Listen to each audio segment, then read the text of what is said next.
زرد موسم کے دکھ، از قلم سمیرہ شریف طور، قسط نمبر 13۔ گھر سے نکلتے ہی اس نے پہلی فرصت میں موبائل فون پر شہود حلوی کے گھر رابطہ کیا۔ کیسی ہیں آپ؟ لائبہ کی آواز سنتے ہی اس نے پوچھا۔ ٹھیک ہوں، اللہ کا شکر ہے۔ اتنی صبح صبح کیسے فون کیا؟ خیریت ہے نا؟ وہ شاید اس کی آواز سن کر پریشان ہو گئی تھی۔ آواز سے تو یہی لگا۔ جی خیریت ہی تھی، میں آفس جا رہا تھا، سوچا راستے میں اسپتال کا بھی ایک چکر لگا لوں۔ انیکا آپی کو کھانا بھی بھجوانا تھا، اگر آپ بھی چل رہی ہیں تو میں آپ کو بھی پک کر لوں۔ اس نے بہت خلوص سے پیشکش کی۔ شکریہ فوزان صدیقی صاحب، ابھی تو میں تیار نہیں ہوئی، میں خود ہی چلی جاؤں گی، آپ آنے کی زحمت مت کیجیے گا۔ بہت محتاط لہجے میں انکار کرتے ہوئے لائبہ نے فون بند کر دیا تھا۔ فوزان صدیقی نے موبائل فون کو گھورتے ایک طویل سرد آہ کھینچی، پھر اپنی سی حرکت پر خود بھی مسکرا دیا۔ اسپتال کا ایک چکر لگا کر انیکا آپی کو کھانا دے کر وہ آفس آ گیا تھا۔ دوپہر کو گھر فون کر کے خادم حسین کو اپنے نہ آنے کی اطلاع دے کر وہ سیدھا اسپتال پہنچا تھا۔ سامنے ہی وہ انیکا کے ساتھ کسی بات پر مسکراتے بہت خوش ہو رہی تھی۔ سارا چہرہ سرخ ہو رہا تھا۔ زوفی اپنے ہاتھوں سے سوپ پی رہی تھی۔ وہ دستک دے کر اندر داخل ہوا تو لائبہ کے مسکراتے لب اس پر نظر پڑتے ہی خود بخود ساکت ہو گئے۔ غیر محسوس طریقے سے وہ اس کی طرف سے رخ بدل کر کھانے کی طرف متوجہ ہو گئی تھی۔ اس کے آنے سے پہلے بھی وہ اور انیکا یہی کام کر رہی تھی۔ کیا حال ہے زوفی تمہارا؟ اس کے بستر کے قریب رکھی کرسی پر بیٹھتے اس نے پوچھا تو زوفی مسکراتے ہوئے سر ہلا گئی۔ میں تو بالکل ٹھیک ہوں بھائی، مگر یہ جو ڈاکٹر ہیں نا، یہ مطمئن نہیں ہو رہے، پتہ نہیں کب چھٹی دیں گے۔ ایمان سے میں تو تنگ آ گئی ہوں اس بستر سے۔ منہ بسورتے وہ واقعی کافی حد تک اکتائی ہوئی لگ رہی تھی۔ فوزان اور انیکا کا کہا بے ساختہ تھا۔ بھائی آپ پری کو سمجھائیں، یہ تو ڈاکٹر سے بھی زیادہ فکر مند ہو رہی ہیں۔ مجھے تو لگتا ہے کہ اگر میں ایک ہفتہ مزید یہاں ایڈمٹ رہی تو میرا وزن بڑھ کر ضرور ٹنوں میں ہو جائے گا۔ مسکراتے ہوئے وہ بہت حشاش بشاش تھی۔ پری بھی مسکرا اٹھی، تاہم اسے خشمگی نظروں سے ضرور نوازا تھا۔ اب تو تم یہی کہو گی ٹھیک جو ہو گئی ہو۔ انیکا آپی، آپ کو نہیں پتا اس نے کیسے میری جان نکال دی تھی، وہ رات میں زندگی بھر نہیں بھول سکتی۔ اس نے تو صرف خون آلود کہہ کی تھی، میرا تو ویسے ہی خون سوکھ گیا تھا، اب یہ بولنے کے قابل ہوئی ہے تو باتیں بھی آ گئی ہیں۔ خفگی سے کہتے اور زوفی کو گھورتے ہوئے اس نے انیکا آپی کو مخاطب کیا تو فوزان بے ساختہ مسکرا دیا تھا۔ ایک نظر سے ہی اس کا تفصیلی جائزہ لیا۔ وہ کافی مطمئن و آسودہ تھی، لباس سے بھی اور ذہنی طور پر بھی۔ اچھا کیا فوزان تم چلے آئے، لائبہ یہاں آ گئی ہے، یہ رات تک یہیں رہے گی، میں اس دوران گھر کا چکر لگا لوں۔ بچوں نے اپنی دادی کو تنگ کرنے میں نہ جانے گھر کی کیا حالت بنا رکھی ہوگی۔ کھانا کھاتے ہی وہ اٹھ کھڑی ہوئیں۔ آپی آپ کا بہت بہت شکریہ، آپ بے فکر ہو کر جائیں، شام تک شہود بھائی بھی آ جائیں گے، وہ رات یہیں رکیں گے۔ میں نے کل گھر جاتے ہی ان کو فون کر دیا تھا اور ساری صورتحال بتا دی تھی۔ یعنی کہ اب ہماری چھٹی، یعنی مجھے اب دوبارہ یہاں آنے کی ضرورت نہیں۔ اچھی بات کہی تم نے، وہ شاید برا مان گئی تھی۔ لائبہ نے فوراً نفی میں سر ہلا دیا۔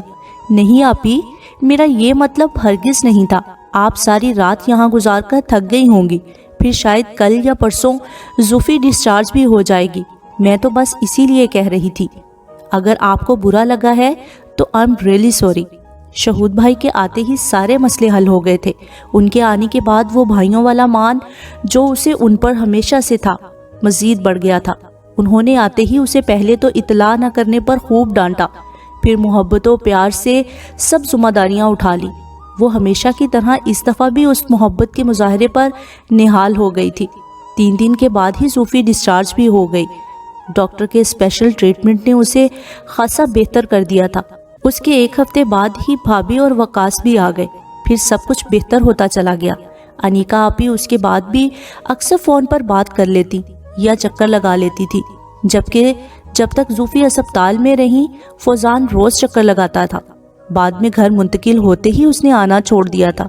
1-2 دفعہ فون ضرور کیے تھے جو زوفی اور شہود بھیا نے ہی ریسیو کیے تھے۔ البتہ اس سارے عرصے میں ایک حیرت کی بات یہ ہوئی، زوفی کے گھر آنے کے بعد ڈاکٹر عطیہ اور ڈاکٹر ذوالقرنین بھی 1-2 دفعہ اپنی والدہ محترمہ کے ہمراہ تشریف لائے تھے۔ ان کی والدہ محترمہ نے جس انداز میں لائبہ اور زوفی کو لپٹا لپٹا کر پیار کیا تھا، اس بات نے دونوں کو خاصا مشکوک کر دیا تھا۔ دن پھر ایک دفعہ اپنے معمول پر آ گئے۔ زندگی اسی نہج پر چلنے لگی۔ زوفی سینٹر چلی جاتی تھی اور وہ یونیورسٹی۔ مسز فاروقی بھی اپنی فیملی سمیت آ گئی تھی۔ چوکیدار کی فیملی ان کے پورشن کی بجائے اب بھیا بھابھی والے پورشن میں رہنے لگی۔ انہوں نے جس انداز میں زوفی اور لائبہ کی مدد کی تھی، بھیا اور بھابھی نے بطور خاص ان کا شکریہ ادا کرتے انہیں اپنے گھر والے سرونٹ کوارٹر میں رہنے کی پیشکش کی تھی، جسے کچھ پس و پیش کے بعد انہوں نے قبول کر لیا تھا۔ ڈاکٹر عطیہ، ان کی والدہ اور دیگر بہنیں زوفی شاہ کے لیے ڈاکٹر ذوالقرنین کا رشتہ لے کر آئی تھی۔ لائبہ تو سن کر اس قدر حیران ہوئی کہ کوئی فیصلہ ہی نہ کر پائی۔ زوفی، بھیا اور بھابھی کی بھی کم و بیش یہی حالت تھی۔ زبیر صدیقی کے بعد یہ کوئی پہلا معقول پرپوزل تھا جو زوفی کے لیے آیا تھا۔ بھیا اور بھابھی اس رشتے پر بہت خوش تھے۔ ڈاکٹر ذوالقرنین سب جانتا تھا، زوفی اور لائبہ کے متعلق اسے سب خبر تھی۔ اس کے باوجود اس نے یہ رشتہ بھیجا تھا۔ لائبہ اور زوفی کے لیے حیرت کا ہی تو مقام تھا۔ زوفی سمیت کسی کو بھی اعتراض نہیں تھا، سو ضروری معلومات حاصل کرنے کے بعد انہوں نے ہاں کہہ دی تھی۔ ڈاکٹر ذوالقرنین کی والدہ محترمہ کافی عرصہ سے ان کے لیے کوئی لڑکی ڈھونڈ رہی تھی۔ جیسے ہی ڈاکٹر ذوالقرنین نے زوفی شاہ کا نام لیا اور بھیا بھابھی نے ہاں کہی، ان کی والدہ نے ہتھیلی پر سرسوں جمانے والا معاملہ کیا تھا۔ منگنی کی انگوٹھی پہنانے آئیں تو شادی کی تاریخ لے کر ہی اٹھی تھی۔ درمیان میں صرف 1 ماہ کا عرصہ باقی تھا۔ اب اس قدر عجلت میں شادی کی تیاریاں کرنا اس قدر مشکل تھا کہ لائبہ کے ہاتھ پاؤں پھولنے لگے۔ خدا خدا کر کے تو زوفی کی قسمت کھلی تھی۔ اس کا بس نہیں چل رہا تھا کہ دنیا جہان کی چیزیں اس کے لیے خرید لے۔ کپڑے، زیور، فرنیچر، سامان، کہیں بھی وہ کمی نہیں آنے دے رہی تھی۔ ماما پاپا کا جمع شدہ زیور، روپیہ، سامان بہت تھا۔ بینک میں بھی اچھی خاصی رقم تھی۔ کچھ شہود بھائی بھی ہر ماہ بزنس میں سے ان کا حصہ انہیں دیتے رہتے تھے۔ اپنی طور پر بھی وہ بہت کچھ کر رہے تھے، کوئی پریشانی نہیں تھی۔ بڑی بڑی ذمہ داریاں انہوں نے اپنے ذمہ لے رکھی تھی۔ بھابھی مسز فاروق اور وہ خود سب تیاریاں کر رہی تھی۔ کبھی کبھار انیکا آپی بھی آ جاتی تو رونق دوبالا ہو جاتی۔ اس عرصے میں لائبہ بہت مطمئن و آسودہ تھی۔ اتنی خوش تو وہ ساری زندگی میں کبھی بھی نہیں ہوئی تھی جس قدر وہ اب رہنے لگی تھی۔ انیکا آپی کے ساتھ 1-2 دفعہ ان کی چھوٹی بہنیں زیبا اور شہنا بھی آئی تھی۔ وہ دونوں ہی اسلام آباد آئی ہوئی تھی۔ انیکا کے ساتھ ان کے ہاں بھی ملنے آئی تھی۔ دونوں بہنوں سے مل کر سب کو خوشی ہوئی تھی۔ بہت ہی خلوص سے ان دونوں کو زوفی کی شادی کے دعوت نامے دیے گئے تھے جو انہوں نے بہت ہی محبت سے قبول کر لیے تھے۔ اس دن بھی وہ اور زوفی مسز فاروقی کے ساتھ شاپنگ کر کے لوٹی تو سامنے ہی لاؤنج میں انیکا آپی، زیبا، شہنا اور حامد صاحب بیٹھے ہوئے تھے۔ انہیں دیکھ کر دونوں بہنوں نے خوشی کا اظہار کیا تھا۔ سلام دعا کے بعد ان کے پاس ہی بیٹھ گئیں، مگر جلد ہی ان کی باتوں سے لائبہ کو کسی خاص بات کا احساس ہوا تو وہ فوراً کمرے میں آ گئی۔ بےتابی سے بھابھی کا انتظار کرنے لگی۔ جب وہ اندر آئیں تو اس نے انہیں روک لیا۔ یہ انیکا آپی کس مقصد کے لیے آئی ہیں؟ بھابھی نے لائبہ کے چہرے کو دیکھا جہاں غصہ صاف نظر آ رہا تھا۔ فوزان صدیقی کے لیے تمہارا رشتہ مانگنے آئی ہیں، انہوں نے رسانیت سے بتایا تو وہ پھٹ پڑی۔ کیوں؟ کس سے پوچھ کر یہ رشتہ لائی ہیں؟ بھابھی نے اس بار کچھ چونک کر لائبہ کو دیکھا، پھر سر نفی میں ہلا دیا۔ جہاں بیری ہو وہاں پتھر تو آتے ہی ہیں، تمہیں تو خوش ہونا چاہیے کہ اتنا اچھا رشتہ آیا ہے۔ نہیں بھابھی، میں نے کبھی بھی شادی کی خواہش نہیں کی۔ میں اپنی زندگی پر بہت مطمئن ہوں۔ میری سب سے بڑی خواہش زوفی کی شادی تھی۔ اب مجھے کچھ نہیں چاہیے، پلیز آپ انہیں فوراً انکار کر دیں۔ لائبہ تم، بھابھی نے کچھ کہنا چاہا تو لائبہ نے ہاتھ اٹھا کر انہیں روک دیا۔ بھابھی پلیز، میں ان لوگوں کی بہت عزت کرتی ہوں۔ فوزان صدیقی کا میں بہت احترام کرتی ہوں۔ پلیز انہیں کہیں یہ احترام باقی رہنے دے، مجھے یہ سب منظور نہیں۔ میں زندگی میں کبھی بھی شادی نہیں کرنا چاہتی۔ فوزان بہت اچھا انسان ہے مگر مجھے پھر بھی قبول نہیں۔ ایک دفعہ ماما پاپا نے کوشش کی تھی اور مجھے میری قسمت کا لکھا مل گیا تھا۔ وہ دونوں اس دنیا سے چلے گئے اور میرے دل میں موجود ہر جذبہ مر گیا۔ اب دوبارہ ایسا کوئی ڈرامہ مت کیجیے گا پلیز۔ وہ دو ٹوک انداز میں انکار کر کے باتھ روم میں گھس گئی۔ بھابھی تو دیکھتی ہی رہ گئی۔ پری پلیز، کیوں انکار کر رہی ہیں آپ؟ مان کیوں نہیں جاتی؟ بھابھی بھیا اسے سمجھا بجھا کر جب تھک گئے تو زوفی اس کا سر کھانے کو آ بیٹھی۔ اس نے بڑے دکھ سے اسے دیکھا۔ کوئی بھی اس کے جذبات کو سمجھنے کی کوشش نہیں کر رہا تھا۔ سب فوزان صدیقی کے ہی حامی تھے۔ ان کے نزدیک اس کے انکار کی کوئی اہمیت ہی نہیں تھی۔ یہ ناممکن ہے زوفی، میں نے کبھی بھی اس شخص کے متعلق ایسا کچھ نہیں سوچا۔ وہ مجھے اچھا لگتا تھا اور اب بھی لگتا ہے، صرف اس لیے کہ اس نے اور لوگوں کی طرح میری ذات پر کیچڑ نہیں اچھالا۔ اس نے میری اس وقت مدد کی جب ہم دونوں سرے سے ایک دوسرے کو جانتے نہیں تھے۔ اس نے میرے بارے میں سوچا، یہ میرے لیے عزت کا مقام ہے۔ اس نے مجھے اپنی زندگی میں شامل کرنے کی خواہش کا اظہار کیا۔ میں اس کی خواہش و جذبات کی قدر کرتی ہوں۔ وہ میرے متعلق ایسے خاص احساسات جنہیں وہ محبت کہتا ہے رکھتا ہے، تو میں سوائے اسے احترام دینے کے اور کچھ نہیں کر سکتی۔ اس کی ان باتوں کا مطلب یہ تو نہیں کہ میں اس سے ایک نیا تعلق جوڑ لوں۔ زوفی، تم یہ مت بھولو کہ میں ایک طلاق یافتہ لڑکی ہوں۔ میری زندگی میں صرف ایک شخص آیا تھا اور وہ شخص رمیز تھا۔ اس کے بعد نہ تو دل کی لوح پر کوئی اور نام لکھا گیا اور نہ اس بستی میں وہ پھول کھلا جسے جذبہ کہتے ہیں۔ اس شخص نے مجھے طلاق دے دی۔ اس کے باوجود برسوں بعد بھی میں اسے نہیں بھول پائی۔ اس کی بے وفائی کے بعد میرا دل اسی طرح مردہ ہے جس میں فوزان کے نام کا کوئی جذبہ بیدار نہیں ہو سکتا۔ کیا انکار کرنے کے لیے یہ وجہ کم ہے؟ دل میں کوئی اور شخص ہے اور میں شادی کسی اور شخص سے کروں؟ نہیں زوفی، اس امر سے اسے اور مجھے اذیت و تکلیف کے سوا اور کچھ حاصل نہیں ہوگا۔ نہیں زوفی، مجھ سے یہ خیانت نہیں ہوگی، مجھ سے یہ توقع مت رکھو۔ زوفی تعصب سے لائبہ کو دیکھتی رہی جیسے اس کی دماغی حالت پر شبہ ہو۔ وہ یہ تو جانتی تھی کہ لائبہ ابھی تک رمیز کو نہیں بھول پائی، مگر اس حد تک نہیں بھولی امید نہیں تھی۔ آپ صرف ایک گھٹیا پرلے درجے کے ذلیل شخص کی خاطر خود پر زندگی بھر کی خوشیاں حرام کر رہی ہیں۔ وہ بے وفا شخص آپ جیسی نکھری اجلی سوچ رکھنے والی لڑکی کے قابل ہی نہیں تھا۔ اچھا ہوا وقت نے خود ہی سچ اور جھوٹ میں فیصلہ کر دیا۔ اگر وہ آپ کو طلاق نہ دیتا اور شادی کے بعد آپ کی کردار کشی کرتا تو پھر آپ کیا کر لیتی؟ اب تو ایک بھرم باقی ہے، وہ بھی نہ رہتا تو پھر آپ کہاں جاتی؟ اچھا ہوا اللہ نے فیصلہ کر دیا۔ قسمت سے اللہ آپ کی جھولی میں کچھ خوشیاں ڈال رہا ہے، تو آپ کیوں ناشکری کر رہی ہیں؟ پلیز زوفی، میں اس شخص سے شادی نہیں کر سکتی۔ تم تو کم از کم مجھے سمجھنے کی کوشش کرو۔ میں اسے کچھ نہیں دے سکتی، میں اس کے ساتھ کوئی رشتہ نہیں نبھا سکتی۔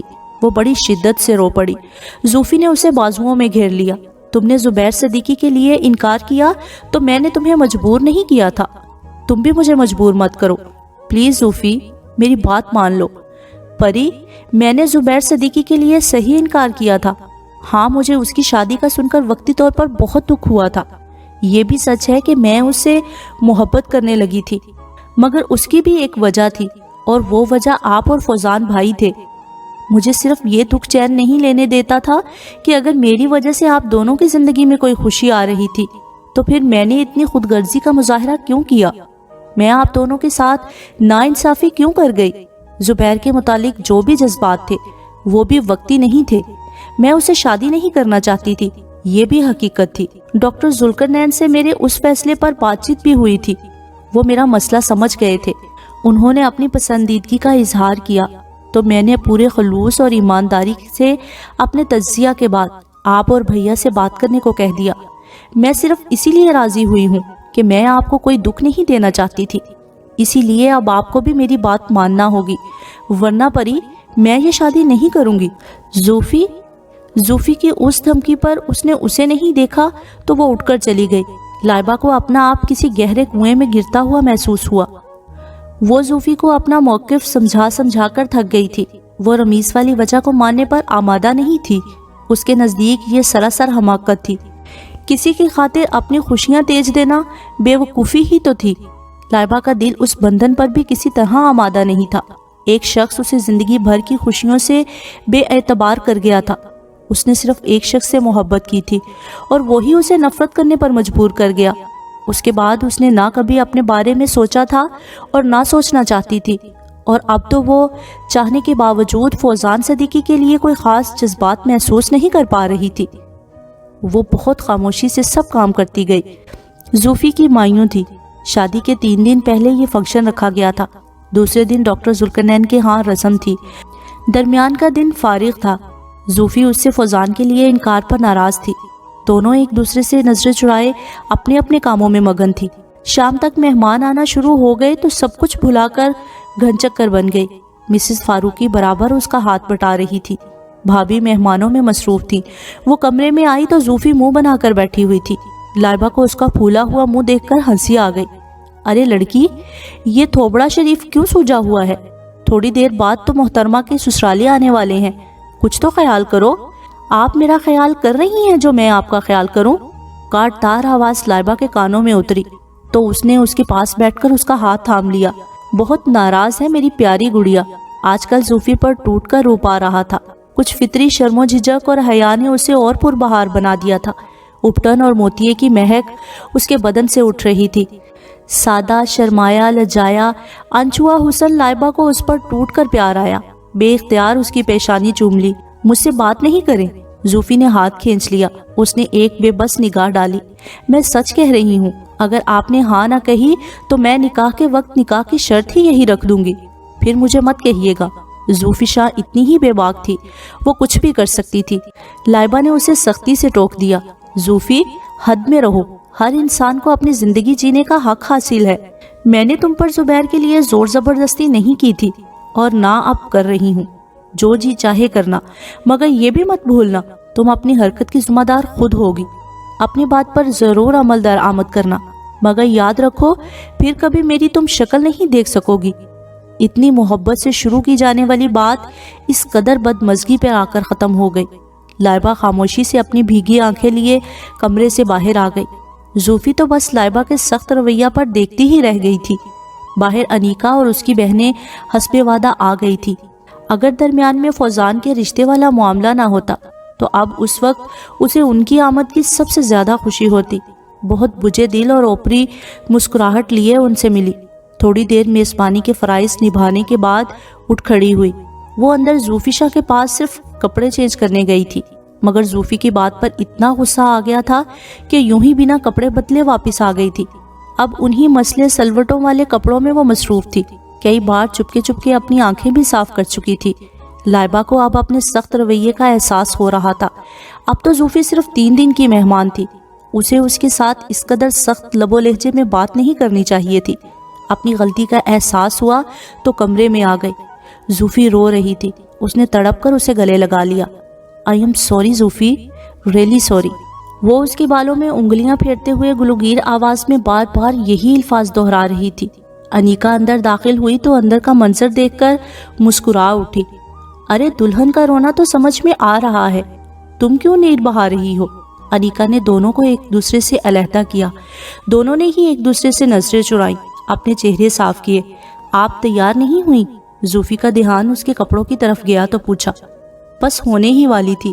وہ انیکا کی طرف دیکھے بغیر اٹھنے لگی تو زوفی نے ہاتھ پکڑ لیا۔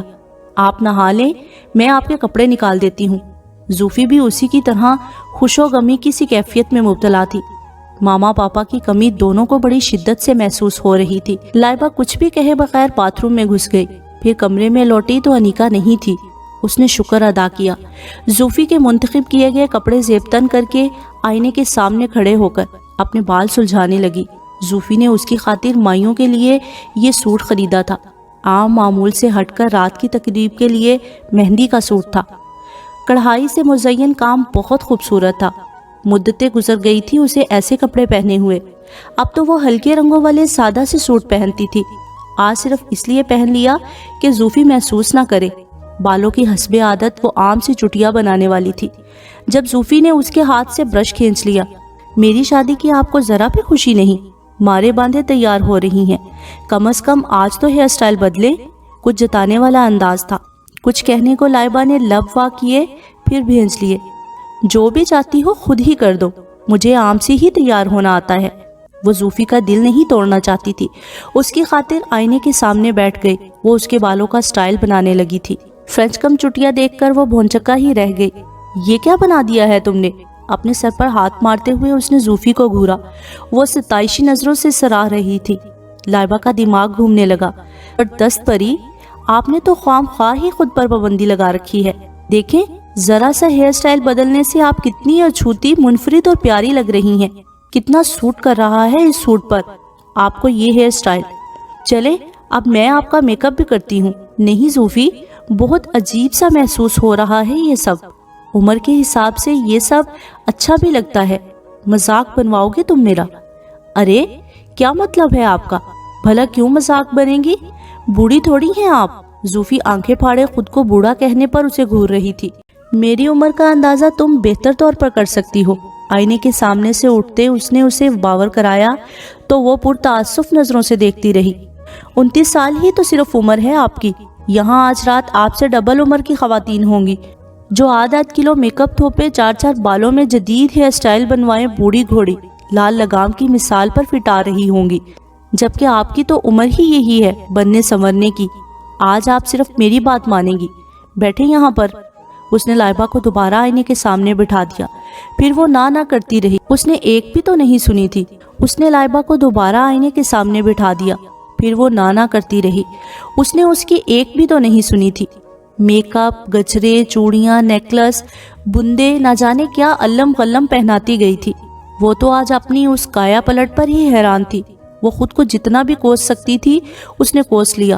اپنے آپ کو اس روپ میں دیکھ کر اچنبھا، شرمندگی اور تعصب اور نہ جانے کیا کیا محسوس ہو رہا تھا۔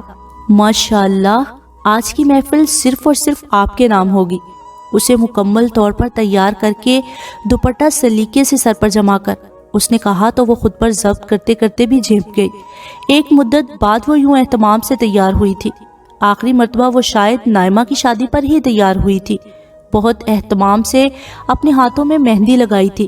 اسے مہندی لگانا بہت اچھا لگتا تھا۔ دل کھول کر سجی سنوری تھی۔ پھر تو جیسے سب کچھ ختم ہو گیا تھا۔ اس کے اندر کی زندہ لڑکی مر گئی تھی اور آج برسوں بعد زوفی پھر اسی مردہ لڑکی کو زندہ کرنے کے در پہ تھی۔ زوفی کیا چاہ رہی تھی، اس کی کیا خواہش تھی، وہ سب سمجھ رہی تھی، مگر وہ اس کی خواہش پوری نہیں کر سکتی تھی۔ میں ذرا باہر جا رہی ہوں، خبردار کوئی چیز بھی اتاری تو۔ اتنی دیر آپ یہاں بیٹھے۔ وہ اسے ہدایت دے کر کمرے سے چلی گئی تو خالی اور ذہنی کیفیت میں بیٹھی رہی۔ زوفی کیا کر رہی تھی اور اس سے مزید کیا چاہتی تھی، وہ الجھ گئی۔ ابھی اسے خود سے الجھتے لڑتے زیادہ وقت نہیں گزرا تھا جب بھابھی اور مسز فاروقی کے ہمراہ زوفی کی نندیں اس کی ساس آ گئی۔ ماشاءاللہ، بہت پیاری لگ رہی ہو، بھابھی نے اس کی بلائیں لے ڈالی۔ چلے، کافی دیر ہو گئی ہے، وہاں سب انتظار کر رہے ہوں گے۔ مسز فاروقی نے بھی کہا تو بھابھی نے اس کا ہاتھ پکڑ کر اٹھایا۔ لائبہ انہیں بس آنکھیں پھاڑے دیکھ رہی تھی، سمجھ میں کچھ نہیں آ رہا تھا۔ اس کی زبان پر تالا تو زوفی نے یہ سب پہنا کر اتنا بنا سنوار کر لگا دیا تھا۔ رہی صحیح عقل اب یہ خواتین زائل کرنے کے در پر تھی۔ ہم نے فوزان صدیقی کے لیے حامی بھری ہے۔ آج طے شدہ پروگرام کے مطابق وہ لوگ تمہیں انگوٹھی پہنائیں گے۔ پلیز انکار نہیں کرنا، ہماری عزت کا سوال ہے۔ ساتھ چلتے چلتے بھابھی اس کے کان میں کہہ رہی تھی۔ آگے بڑھتے ہوئے اس کے قدم ٹھٹک گئے تھے۔ بے یقینی سے بھابھی کو دیکھا، ان کی آنکھوں میں سچائی واضح لکھی ہوئی تھی۔ تم میری بہت اچھی بہن ہو، پلیز کوئی اعتراض مت کرنا، ہم تمہاری بہتری اور بھلائی چاہتے ہیں، ہماری خوشیوں کی خاطر مان جاؤ۔ تمہارے بھائی کو تم پر بہت مان ہے، اس مان کی خاطر انہوں نے بغیر تمہیں بتائے اور پوچھے اتنا بڑا قدم اٹھا لیا ہے۔ پلیز ان کا مان سلامت رکھنا، اب تمہارے بھائی کی زبان کی عزت تمہاری مرضی میں ہے۔ بھابھی بہت ہی دھیمے لہجے میں اس سے کہہ رہی تھی۔ اس نے ایک دم سر جھکا لیا، آنسو ٹوٹ ٹوٹ کر گرنے لگے۔ مقابلہ اگر آمنے سامنے کا ہوتا تو وہ لڑتی بھی، یہاں تو اس کو بغیر لڑے ہی شکست قبول کر لینے کو کہا گیا تھا، اور وہ اتنی مجبور تھی کہ سوائے اپنی ہار تسلیم کر لینے کے اس کے پاس کوئی اور چارہ بھی تو نہیں تھا۔ اسے نہیں پتا چلا کہ کب بھابھی اور مسز فاروقی نے اسے سٹیج پر لا کر بٹھایا تھا، کب فوزان کے بابا نے اسے انگوٹھی پہنائی تھی، اور کب زوفی کو مایوں پر بٹھایا گیا تھا۔ کیا کیا رسمیں ہوئی تھیں، کب کھانا کھلایا گیا تھا، کب مہمان رخصت ہوئے تھے، اسے تو کچھ بھی پتا نہیں چلا تھا۔ وہ تو صرف ایسے ہی چل پھر رہی تھی جیسے کوئی مجسمہ ہو جو بغیر کچھ کہے، بغیر کچھ سنے، صرف وہی کام کر رہا ہو جو اس کے اندر فیڈ کر دیا گیا ہو۔ سب کچھ طے شدہ پروگرام کے تحت باحسن طریق انجام پا گیا تھا۔ زوفی شاہ بہت دھوم دھام کے ساتھ عزت و شان سے رخصت ہو کر ڈاکٹر ذوالقرنین کے گھر چلی گئی تھی۔ اس کے باوجود اس کی چپ نہیں ٹوٹی تھی۔ جتنی ڈرامائی انداز میں اس کی منگنی ہوئی تھی، اسی قدر وہ چپ اور گمسم ہو گئی تھی۔ منگنی کے بعد جب بھی بھیا اور بھابھی اور زوفی میں سے کسی نے بھی اسے سمجھانے کے لیے اپنے پاس بٹھایا، وہ ہر بار موضوع بدل کر اٹھ جاتی تھی۔ انیکا اور اس کی بہنوں کے ساتھ اس کی جو ہلکی پھلکی دوستی ہوئی تھی وہ بھی اس نے ختم کر دی تھی۔ رفتہ رفتہ اس نے ان کی فون کالز بھی ریسیو کرنا چھوڑ دی تھی۔ ان میں سے جب بھی کوئی آتا وہ 1-2 منٹ رک کر کمرے میں بند ہو جاتی۔ بھیا اور بھابھی اگر سب دیکھ اور سمجھ رہے تھے تو زوفی بھی ہر بات جاننے کے باوجود چپ سادھنے پر مجبور تھی۔ لائبہ کسی سے بھی اس موضوع پر بات نہیں کرنا چاہتی تھی۔ جس طرح اس نے خاموشی سے سب کی بات مان لی تھی، اسی طرح وہ خاموشی سے خود کو سب سے الگ تھلگ کرتی جا رہی تھی۔ انیکا نے ذوالقرنین کی فیملی کو ڈنر پر انوائٹ کیا ہے، ہمیں بھی فون کر کے دعوت دی ہے، تمہیں بھی ساتھ چلنا ہوگا۔ بھابھی نے تو ڈرتے ڈرتے اپنا مدعا بیان کیا تھا۔ اس کی طرف سے بالکل خاموشی رہی تو انہوں نے گہری سانس خارج کرتے اس کے پاس جگہ سنبھالی۔ ارادہ مزید کچھ کہنے کا تھا۔ ٹھیک ہے، میں چلی جاؤں گی۔ بھابھی کو یوں امیق نظروں سے اپنا جائزہ لیتے دیکھ کر اسے کہنا پڑا۔ اس سے پہلے کہ بھابھی مزید کچھ کہتی، وہ خاموشی سے اٹھ کر اپنے کمرے میں چلی آئی۔ کچھ سوچتے ہوئے جیولری باکس سے رنگ نکال کر اپنی انگلی میں پہن لی، جسے اس نے اسی رات کو کمرے میں آتے ہی اتار دیا تھا۔ کسی نے انگوٹھی کے متعلق کچھ پوچھا تھا، نہ اس کا اپنا دل پہننے کو چاہا تھا۔ بھابھی، بھیا اور وقاص کے ہمراہ انیکا کے گھر میں داخل ہوتے ہوئے بھی اس کی عجیب سی کیفیت ہو رہی تھی۔ سب پہلے ہی وہاں موجود تھے۔ زوفی اور ذوالقرنین بھی اپنی ماں اور بہن سمیت وہیں برا جمان تھے۔ شہنا اور زیبا بھی اپنے اپنے شوہروں اور بچوں سمیت موجود تھی۔ ان چاروں کا بھی بہت پرجوش خیر مقدم کیا گیا تھا۔ لائبہ، تم ان سے ملو، یہ ہمارے بابا جان ہیں۔ انیکا نے تعارف کروایا تو ویل چیئر پر بیٹھے ضعیف شخص کو اس نے سلام کیا۔ انہوں نے بہت محبت سے اس کے سر پر ہاتھ رکھا تھا، پھر ہاتھ تھام کر اپنے قریب صوفے پر بٹھا لیا۔ اسے یاد تھا کہ منگنی کی انگوٹھی بابا نے خود پہنائی تھی۔ اس وقت اس کا سر جھکا ہوا تھا، دھیان سے نہیں دیکھ پائی تھی۔ اب انیکا کے گھر انہیں دیکھ کر وہ اسے اچھے لگے تھے۔ ماشاءاللہ، بہت پیاری بچی ہو تم، انیکا فوزان اور زبیر اکثر ذکر کرتے تھے۔ بہت خوش نصیب ہے فوزان کہ اسے تم جیسی لڑکی نصیب ہوئی۔ ان کے لہجے میں محبت و شیرینی کوٹ کوٹ کر بھری ہوئی تھی۔ وہ خاموش ہی رہی۔ نظریں اٹھا کر ارد گرد دیکھا تو سب ہی تھے سوائے فوزان کے۔ وہ منگنی والے دن بھی نہیں تھا، شادی میں بھی کہیں دکھائی نہیں دیا تھا۔ اسے تو یہ خبر بھی نہیں تھی کہ وہ شادی میں آیا بھی تھا یا نہیں۔ انیکا، کھانا لگوا دو، سب آ گئے ہیں، حامد صاحب نے باتوں میں مصروف انیکا سے کہا۔ میں تو فوزان کا انتظار کر رہی ہوں، ابھی تک نہیں آیا۔ میں نے اسے تاکید کی تھی کہ آج ذرا آفس سے جلدی اٹھائے۔ وہ سب کو بتا کر اندر چلی گئی۔ کھانے کا انتظام ڈائننگ روم کی بجائے انہوں نے باہر لان میں کیا تھا۔ خاصا وسیع خوبصورت گھر تھا۔ گھر کی آرائش و زیبائش سے گھر کے مکینوں کی عمارت ٹپک رہی تھی۔ وہ پہلی دفعہ اس گھر میں آئی تھی۔ خاموشی سے ایک طرف بیٹھ کر ہی سب کو دیکھتی رہی۔ کھانے میں بھی اس کی توجہ نہ ہونے کے برابر تھی۔ اسے تنہا دیکھ کر زیبا، شہنا اور ان دونوں کے شوہر اس کے قریب آ گئے۔ وہ اس سے مختلف چھوٹے موٹے سوال کرتے رہے تھے۔ وہ سر جھکائے مختصر جواب دیتی رہی۔ کبھی کبھار سب میں مصروف ان کے بابا جان بھی پلٹ کر اپنی ہونے والی بہو کو محبت بھری نظروں سے دیکھ لیتے تھے تو اس کا جھکا سر مزید جھک جاتا۔ بس بھائی آ گئے۔ وہ زیبا کی کسی بات کا جواب دے رہی تھی جب شہنا کی آواز پر اس نے سر اٹھا کر دیکھا۔ فوزان وردی میں ملبوس ان سب کی طرف آ گیا تھا۔ ایک ایک کر کے وہ سب سے ہاتھ ملا رہا تھا۔ وہ خواہ پلیٹ میں چمچ چلانے لگی۔ شہنا، رضوان، زیبا وغیرہ اٹھ کر فوزان کی طرف چلے گئے تھے۔ یہ تمہارے آنے کا وقت ہے، تھوڑی دیر اور لگاتے تو پھر تمہیں برتن دھونے کو ہی ملتے۔ رضوان نے اسے ہاتھ ملاتے کہا تو وہ بے اختیار مسکرا دیا تھا۔ بھائی، لائبہ آپی بھی آئی ہیں۔ زیبا نے بھی اس کے کان میں سرگوشی کی۔ دیکھ چکا ہوں میں اسے، تو پھر چلیں ان سے بھی مل لیں۔ وہ ہاتھ کھینچ کر اس کے قریب لے آئی تھی۔ باقی سب بھی ساتھ تھے۔ السلام علیکم۔ ان سب کو گھورتے اس نے سلام کیا تو اس نے سر اٹھا کر پہلے اسے دیکھا، پھر سلام کا جواب دیا، پھر وہ اٹھ کھڑی ہوئی تھی۔ بھابھی، بیٹھے، میں آپ کے لیے کچھ لے کر آتی ہوں۔ دونوں کو چپ دیکھ کر شہنا نے سب کو یہاں سے ہٹنے کا اشارہ کیا تھا، پھر اسے کہتی ہوئی انیکا کی طرف چلی گئی۔ فوزان کے بیٹھنے کے بعد وہ بھی بیٹھ گئی تھی۔ باقی سب بھی ایک ایک کر کے ٹہلنے لگے تھے۔ کیسی ہیں آپ؟ اس کے چہرے پر ایک نظر ڈال کر اس نے پوچھا۔ لائبہ نے سر ہلا دیا۔ کچھ پریشان ہیں؟ اس کے چہرے کا بغور جائزہ لیتے ہوئے اس نے پوچھا۔ اس نے ایک دم سر اٹھا کر اسے دیکھا۔ ہاں، نہیں۔ وہ چپ ہو گئی۔ 1-2 منٹ تک اپنی انگلی میں موجود واحد رنگ کو اتارتی پہنتی رہی، پھر اسے دیکھا۔ وہ دراصل مجھے آپ سے کچھ کہنا ہے۔ کچھ جھجکتے ہوئے اس نے وہ سلسلہ کلام جوڑا۔ فوزان پوری طرح متوجہ تھا۔ کیا آپ اس منگنی پر مطمئن ہیں؟ کچھ توقف کے بعد آخرکار اس نے کہہ ہی دیا تھا۔ میں سمجھا نہیں۔ وہ اپنی نظروں کے حصار میں اسے متواتر لیے ہوئے تھا۔ میں اس تعلق پر مطمئن نہیں ہوں۔ آپ کو شاید برا بھی لگے، مگر میں آپ کو بتا دینا چاہتی ہوں کہ وہ مزید سر جھکائے کچھ کہنا چاہتی تھی، مگر اسی وقت شہنا چلی آئی تھی۔ پہلے اس نے ان دونوں کو دیکھا، پھر خود بھی کرسی کھینچ کر بیٹھ گئی۔ لائبہ کی بڑی مشکلوں سے شروع کی گئی بات وہیں ادھوری رہ گئی۔ بھائی، آپ ہی نے یہ چکن رائس آپ کی پسند کو مد نظر رکھتے ہوئے بنوائے ہیں، کھائیں، مزہ آئے گا۔ شہنا نے اس کے سامنے کھانا چن دیا تھا۔ وہ لب کاٹتی رہی۔ تھوڑی دیر میں ایک ایک کر کے باقی سب بھی ان دونوں کے ارد گرد جمع ہو گئے تھے۔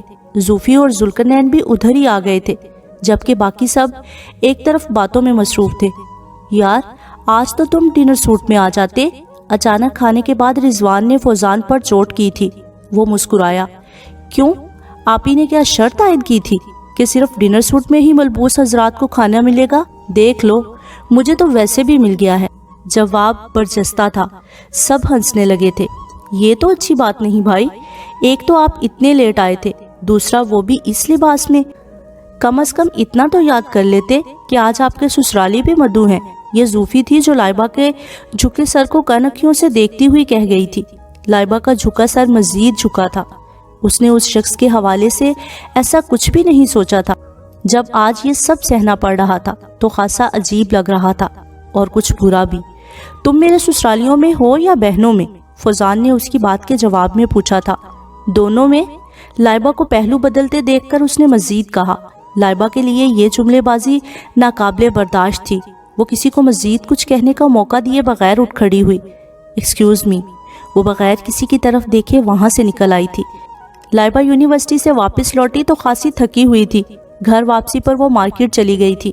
کچھ ضروری سامان خریدنا تھا، پہلے وہ خریدا، پھر زوفی، ڈاکٹر ذوالقرنین، بھیا، بھابھی اور وقاص کے لیے سوٹ لیے۔ گھر آتے آتے وہ کافی تھک چکی تھی۔ 2-3 دن رک جاتی، مجھے بھی مارکیٹ جانا تھا، مل کر چلتی۔ سب چیزیں دیکھنے کے بعد بھابھی نے کہا۔ وہ یوں ہی مسکرا دی۔ جب بھی آپ کو جانا ہو کہہ دیجئے گا، پھر اکٹھے چلیں گے۔ ٹھیک ہے۔ بھابھی اٹھ کھڑی ہوئی۔ میں کھانا لگا رہی ہوں، آج تمہارے بھائی بھی جلدی آ گئے ہیں، تم بھی جلدی سے منہ ہاتھ دھو کر ٹیبل پر آ جاؤ۔ ان کی ہدایت پر وہ سر ہلاتی ہوئی اٹھ کھڑی ہوئی۔ سب کے ساتھ کھانا کھاتے ہوئے وہ بہت خوش تھی۔ یوں ہی نہ جانے کیوں بھیا اور بھابھی نے بھی اسے اتنے دن بعد یوں کھل کر مسکراتے دیکھ کر شکر ادا کیا تھا۔ ابھی وہ سب کھانا ہی کھا رہے تھے کہ چوکیدار چلا آیا۔ شہود بھائی کو کوئی کارڈ دے کر کھڑا ہو گیا۔ کارڈ پڑھنے کے بعد شہود بھائی کے چہرے پر ایک واضح ناگواری چھا گئی تھی۔ وہ اور بھابھی جو بغور دیکھ رہی تھی، دونوں حیران ہوئیں۔ اسے ڈرائنگ روم میں بٹھاؤ، میں آتا ہوں۔ کارڈ ٹیبل پر رکھتے ہوئے انہوں نے چوکیدار کو چلتا کیا۔ کون ہے شہود؟ بھابھی نے پوچھا تو وہ بھی دونوں کو دیکھنے لگے۔ رمیز ہے، 6 ماہ ہو گئے ہیں پاکستان آئے ہوئے، کتنی دفعہ ملنے کی کوشش کر چکا ہے، مگر میں نے ہر دفعہ اسے منع کر دیا، اور اب وہ گھر آ گیا ہے۔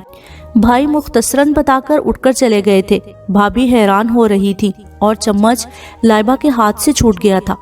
اندر باہر صرف ایک ہی نام کی بازگشت ہونے لگی۔ وہ پھٹی پھٹی آنکھوں سے بھابھی کو دیکھتی رہی، پھر اٹھ کر ایک دم اپنے کمرے کی طرف بھاگی۔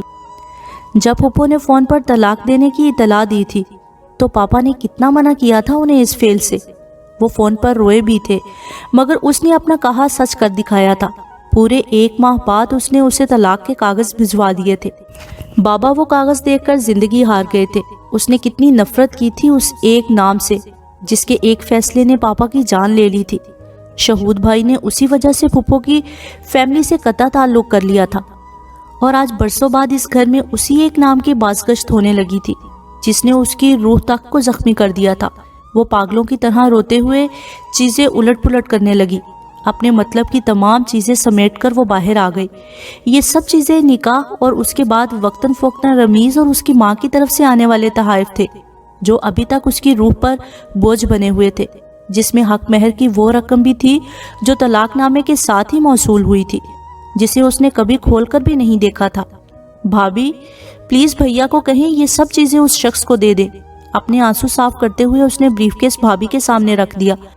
اس ایک شخص کی بے اعتباری سے میں آج تک خوار ہو رہی ہوں۔ اپنے وجود سے مجھے گھن آتی ہے۔ مجھے لگتا ہے جیسے میں مر گئی ہوں۔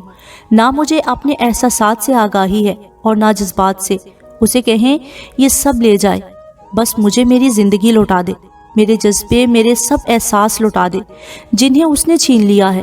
وہ پھر زاروں کی طرح رونے لگی تھی۔ بھابھی نے اٹھ کر اسے گلے لگا لیا۔ اسے دلاسا دیتے وہ سب چیزیں اٹھا کر ڈرائنگ روم میں چلی گئیں۔ باقی ماندہ دن اور رات اس کی بہت اذیت میں گزرا۔ بھابھی اور بھیا نے اس سے کچھ نہیں کہا تھا، ان کے پاس کچھ کہنے سننے کے لیے تھا ہی نہیں۔